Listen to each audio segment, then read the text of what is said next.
महाराज की जय, श्री मुनि बाबा भगवान की जय। मानव को कभी भी उन्नति होने पर गर्व नहीं करना चाहिए, क्योंकि ये परमात्मा की तरफ से होता है। आपने बहुत कुछ पुण्य किया था, जिसका परिणाम आपको भोगने के लिए मिला है, जिसका दुरुपयोग न करें। गर्व अधिक देर तक नहीं टिकता, बहुत शीघ्र ही इसके दुष्परिणाम सामने आते हैं। हवा जोर से चलने लगी, धरती की धूल उड़ उड़कर आसमान पर छा गई। धरती से उठकर आकाश पर पहुंच जाने पर धूल को बड़ा गर्व हो गया। वह सहसा कह उठा, आज मेरे समान कोई भी ऊंचा नहीं। जल थल नभ के साथ दसों दिशाओं में मैं व्याप्त हूँ। बादल ने धूल की गर्वित बात सुन ली। उसने धूल की भूल पर थोड़ा अट्टहास किया और अपनी धाराएं खोल दी। देखते ही देखते धूल आसमान से उतरकर जमीन पर पानी के साथ बहता हुआ दिखाई दिया। दिशाएं साफ हो गईं, कहीं भी धूल का नामो निशान न रहा। पानी के साथ बहती हुई धूल से धरती ने पूछा, रेणुके, तुमने अपने उत्थान पतन से क्या सीखा? धूल ने कहा, माता धरती, मैंने सीखा कि उन्नति पाकर किसी को गर्व नहीं करना चाहिए। गर्व करने वाले का पतन अवश्य होता है। यक्ष ने युधिष्ठिर से पूछा, संसार में सबसे बड़ा आश्चर्य क्या है? युधिष्ठिर ने कहा, लोग नित्य ही दूसरों को मरते देखते हैं, पर अपने को अजर और अमर होने जैसा मान्यता बनाए रखते हैं। यही सबसे बड़ा आश्चर्य है। गुरुदेव महाराज की जय। श्री कबीरदास जी की मोहित करने के लिए स्वर्गलोक से एक अप्सरा सुंदर वेशभूषा बनाकर आई, लेकिन इनके हृदय में दृढ़ शक्ति भाव को देखकर वह वापस चली गई, क्योंकि उसकी लग नहीं पाई। श्री कबीरदास जी के सम्मुख आकर भगवान ने अपना चतुर्भुज रूप प्रकट किया। उनका दर्शन करके इनके नेत्र सफल हो गए। ऐसे परम सौभाग्यशाली संत श्री कबीरदास जी थे। भगवान ने अपना कर कमल इनके मस्तक पर रखकर कहा, तुम धन्य हो, तुम्हारी बुद्धि मेरे नाम रूपादि में पक गई है। अपनी इच्छा अनुसार जब तक चाहो इस मर्तलोक में रहो और मेरे गुणों का गान करो। इसके बाद अपने इस शरीर के सहित मेरे परम धाम वैकुंठ को चले आना। मगहर में जाकर आपने भगवत भक्ति का प्रताप दिखाया, भक्ति का प्रचार किया। अंत समय में आपने बहुत से पुण्य मंगाए, बहुत से पुष्प मंगाए, उन्हें बिछाकर लेट गए और भगवान से जा मिले। श्री पीपाजी महाराज भगवत प्रवर श्री पीपाजी पहले भवानी देवी के भक्त थे। मुक्ति मांगने के लिए आपने देवी का ध्यान किया। देवी ने प्रत्यक्ष दर्शन देकर सत्य बात कही कि मुक्ति देने की शक्ति मुझ में नहीं है, वह शक्ति तो भगवान में है। उनकी शरण में जाना ही सुदृढ़ साधन है। देवी जी के उपदेशानुसार आचार्य श्री रामानंद जी के चरण कमलों का आश्रय पाकर पीपाजी अति भक्ति की अंतिम सीमा हुई। गुरु कृपा एवं अति भक्ति के प्रभाव से आप में असंख्य अमूल्य सद्गुण थे। उन्हें संतजन सदा गाते रहते हैं।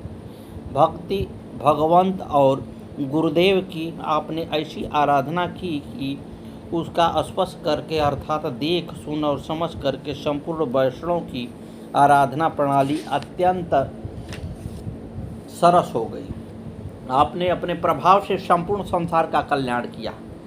इसका प्रमाण है कि आपने परमहिंसक सिंह को उपदेश देकर अहिंसक और विनीत बना दिया।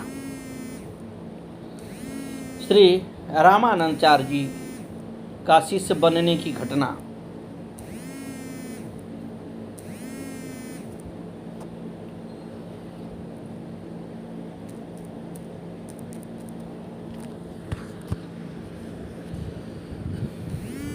गागरौनगढ़ नामक एक विशाल किला एक नगर है। वहाँ पीपा नामक एक राजा हुए। वे देवी के बड़े भक्त थे। एक बार उन नगर में साधुओं की जमात आई। राजा ने जमात का स्वागत करके कहा, देवी जी को 40 मन अन्न का भोग लगाता है, सभी लोग प्रसाद लेते हैं, आप लोग भी देवी जी का प्रसाद ग्रहण कीजिए। साधुओं ने कहा, हमारे साथ श्री ठाकुर जी हैं, हम उन्हीं को भोग लगाकर प्रसाद लेते हैं, दूसरे देवी देवताओं का नहीं। तब राजा ने उन्हें सीधा सामान दिया। साधुओं ने रसोई करके भगवान को भोग लगाया और मन ही मन प्रार्थना की कि हे प्रभु, इस राजा की बुद्धि को बदल दीजिए, इसे अपना भक्त बना लीजिए। रात को जब राजा महल में सोया था तो उसने एक बड़ा भयानक स्वप्न देखा कि एक विकराल देहधारी प्रेत ने मुझे पटक दिया है। मैं भयभीत होकर रोने लगा। जागते ही राजा ने स्वप्न की घटनाएं विचार किया, तब उसे वैराग्य हो गया।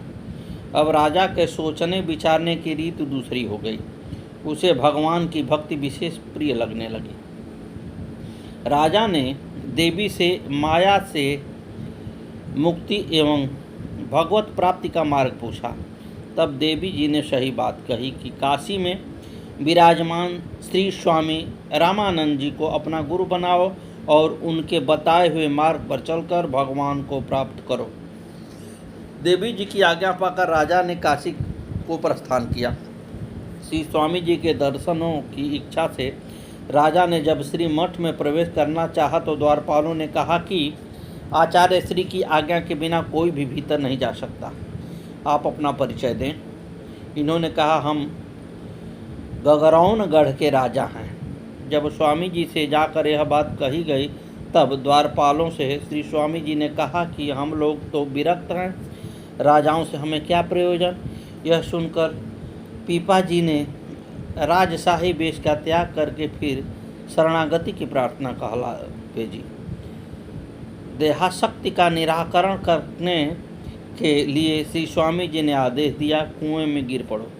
आज्ञा सुनते ही मन में अत्यंत प्रसन्न होकर पीपा कुएं में जा गिरे, परंतु श्री स्वामी जी के सेवकों ने पकड़ लिया। इनकी दृढ़ निष्ठा देखकर श्री स्वामी जी बड़े प्रसन्न हुए और उन्हें बुलाकर दर्शन दिया।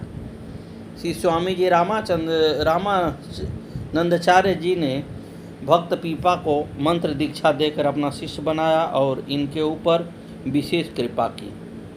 गुरुदेव के अनुग्रह से श्री पीपा जी ने भगवत भक्ति को दृढ़तापूर्वक अपने हृदय में धारण किया। श्री स्वामी जी ने इन्हें आज्ञा दी कि जब तुम अपनी राजधानी गागरौनगढ़ को जाओ और वहीं घर पर रहकर साधु संतों की सेवा करो।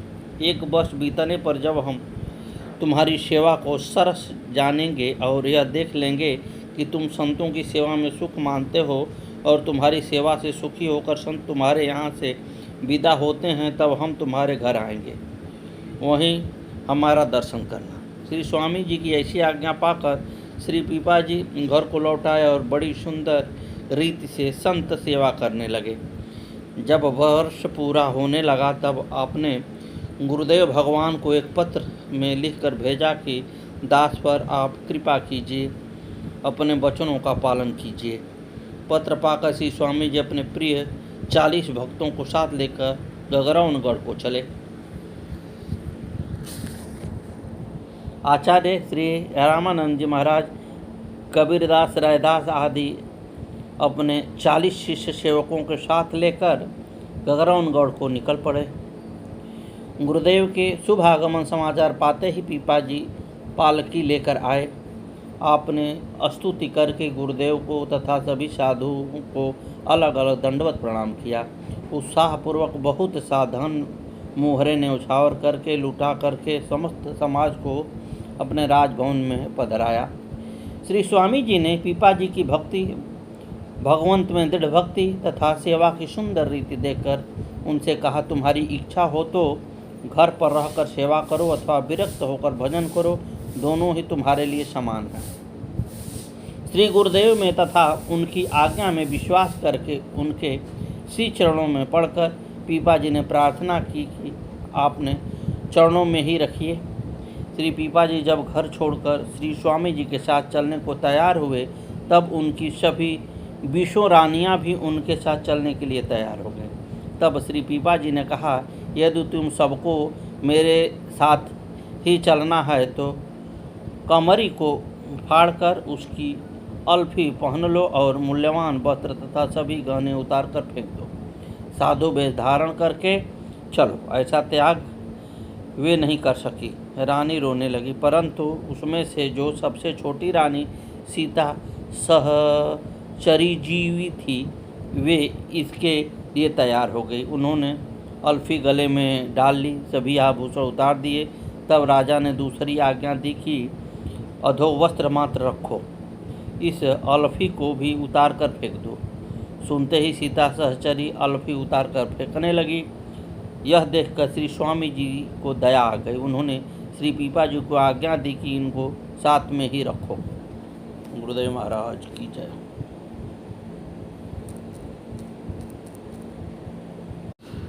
श्री स्वामी जी के अधिक आग्रह करने और शपथ दिलाने पर श्री पीपा जी सीता सहचरी को अपने साथ लेकर चलने को तैयार हो गए। राजा को रोकने के लिए रानियों ने एक ब्राह्मण को बहुत सा धन देकर उसे प्रेरित किया। उसने कहा, मैं राजा को कदापि न जाने दूंगा। श्री पीपा जी के समझाने पर भी उसने अपना हठ नहीं छोड़ा। ये भी रोकने को नहीं तैयार हुए। तब उस ब्राह्मण ने विष खा लिया और मर गया।